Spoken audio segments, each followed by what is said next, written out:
आखिरी इच्छा। शामू की माँ एकदम से भागती हुई बाहर आई तो देखा तो शामू के पिताजी उसे पीट रहे थे। उसकी माँ ने उसे छुड़ाते हुए पूछा, आप ऐसे क्यों पीट रहे हो? ऐसा क्या किया है इसने? शामू के पिताजी ने बताया कि इसने शर्मा जी के बेटे के स्कूल बैग से 10 रुपए चुरा लिए। पूछने पर कहने लगा कि इसने खर्च कर दिए हैं। इतना सुनते ही माँ को बड़ी शर्मिंदगी हुई। इतने में पिताजी ने एक और शामू के कान पर जड़ दी।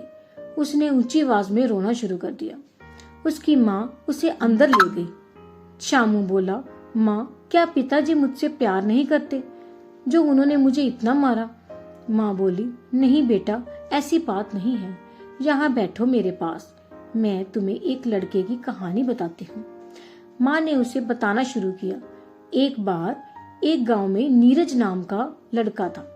वो तीसरी कक्षा में पढ़ता था। रोज साथ वाले बच्चों के बैग से कभी पेंसिल चुरा लेता तो कभी रबड़, कभी कॉपी तो कभी टिफिन। उसकी माँ भी रोज नई नई चीजें देखकर उसे डांटने की बजाय उस पर खुश होती थी। ऐसा कई दिनों तक चलता रहा। अब तो नीरज ने स्कूल जाना भी छोड़ दिया था, लेकिन चोरी की लत दिन ब दिन बढ़ती गई। रात को आसपास के घरों में जाकर छोटी मोटी चोरियां करता। धीरे धीरे अपने जैसे 3 और साथी मिला लिए और बड़े हाथ मारने शुरू कर दिए। चोरी ले माल में से कुछ माँ को दे देता और बाकी मौज मस्ती में लुटा देता। अब तो नशे की लत भी लग गई। एक दिन एक साहूकार बैंक में पैसे जमा कराने जा रहा था। नीरज को उसकी भनक लग गई। उसने अपने 3 दोस्तों को साथ लिया और साहूकार के पीछे लग गए। आगे सुनसान जगह देखकर उन्होंने उसे रोका और चाकू दिखाकर पैसे छीनने की कोशिश करने लगे। साहूकार ने भी उनका मुकाबला किया, लेकिन छीना झपटी में चाकू साहूकार के पेट में लग गया। वो लोग उसे तड़पता छोड़ पैसे लेकर फरार हो गए।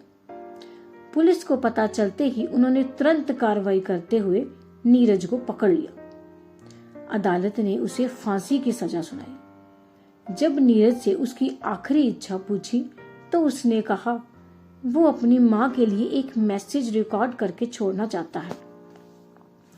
ये मैसेज उसके मरने के बाद माँ को सुनाया जाए। फांसी के बाद वो मैसेज उसकी माँ को सुनाया गया, जिसे सुनकर माँ फूट फूट कर रो पड़ी। उसमें कहा गया था कि मेरी फांसी की जिम्मेदार आप हो।